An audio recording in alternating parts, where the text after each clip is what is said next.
আচ্ছা, বাংলাদেশ এ টিম এবং বাংলাদেশ ন্যাশনাল টিমের মধ্যে কোনো পার্থক্য আপনারা কি কখনো খুঁজে পাইছেন? রিসেন্টলি যতগুলো এ দলের সিরিজ হয়েছে, বাংলাদেশ এ দল ঘোষণা করছে, আপনারা কি এ দল এবং জাতীয় দলের মধ্যে খুব বেশি পার্থক্য আপনাদের খুঁজে পাইছেন? আমার মনে হয় খুঁজে পান নাই। ওয়েলকাম করছি ধারাবাহিক ইউটিউব চ্যানেল থেকে। আপনারা যে যেখান থেকে ভিডিও দেখছেন, আশা করি সবাই সুস্থ আছেন এবং ভালো আছেন। আজকে আলোচনা করব সিলেটে অনুষ্ঠিত বাংলাদেশ এবং নিউজিল্যান্ড এই দলের মধ্যে ওয়ানডে একটা সিরিজ চলতেছে। প্রথম ওয়ানডেতে বাংলাদেশ নিউজিল্যান্ডকে একেবারে নাস্তানাবুদ করেছে, অসাধারণ একটা জয় পেয়েছে বাংলাদেশ এই দল। বাংলাদেশের দলকে অনেক অনেক ধন্যবাদ এবং শুভেচ্ছা।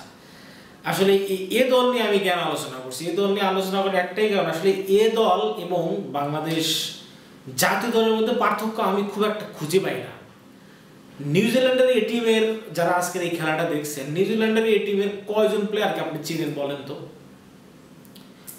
দুই একজনের নাম আপনি বলেন, কমেন্টে বলেন যে এই প্লেয়ারটার খেলা আমি আগে দেখেছি, আমি একে চিনি।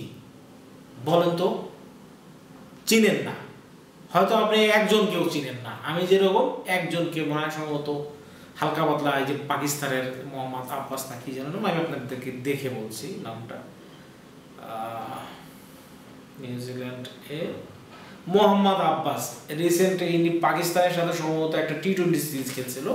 এই ভদ্রলোককে আমি চিনি। বাকি এই যে তাদের ক্যাপ্টেন নিক কেরি, একেও আমি চিনি না, কখনো নাম শুনি নেই। ক্রিস্টিয়ান ক্লার্ক, এই ভদ্রলোকের নাম আমি সম্ভবত একদিন শুনেছি কোথাও। যাই হোক, দুই একজন মানুষেরা তো নাম আমি চিনলেও চিনতে পারি। বাকি যে প্লেয়ারগুলো আছে একটাকেও আমি চিনি না। কিন্তু বাংলাদেশ এ টিমের অবস্থা দেখেন, জাস্ট আপনি দেখেন। এনামুল হক বিজয় ন্যাশনাল টিমের প্লেয়ার, মোহাম্মদ নাইম শেখ ন্যাশনাল টিমে আগে খেলতো, এখন ইদানিং খেলতেছে না।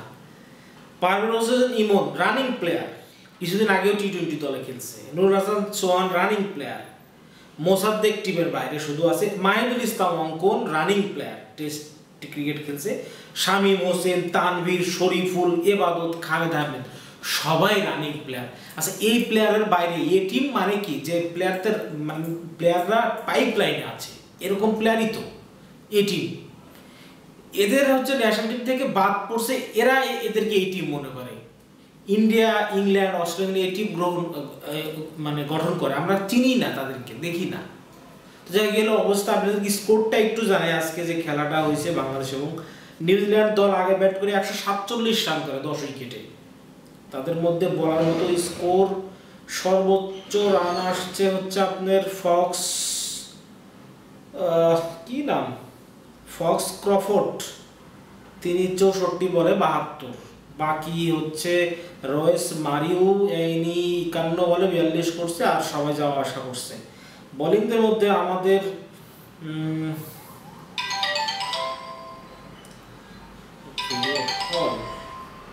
ভিডিও কল দিয়েছে, একটু পরে ফোনটা রিসিভ করছে 2 মিনিট পরে।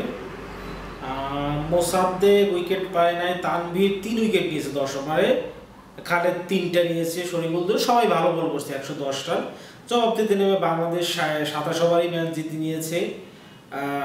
নাইম শেখের কথা একটু বলি, উনি একটু কোয়ালিটিফুল বোলিংয়ের এগেনস্টে গেলেই ওনার আর ব্যাট চলে না, 20 বলে 18। এনামুল হক বিজয়েরও সেম অবস্থা, ঘরোয়া লিগে প্রত্যেক ম্যাচে 50, ন্যাশনাল টিমে বা ন্যাশনাল টিমের আশেপাশে কোনো সিরিজ আসলে পরেই রান পান না, 38 রান রাউন্ড হয়েছে।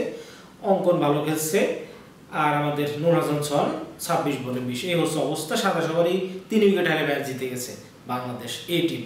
যাই হোক, তো এই এ টিমের আর ন্যাশনাল টিমের পার্থক্যটা আমাদের ক্রিকেট বোর্ড যে কবে বুঝতে পারবে আমি জানি না। তো এই ছিল আলোচনা। আপনাদের যদি আলোচনা ভালো থাকে অবশ্যই ভিডিওতে লাইক দিয়ে এবং চ্যানেলটাকে অবশ্যই সাবস্ক্রাইব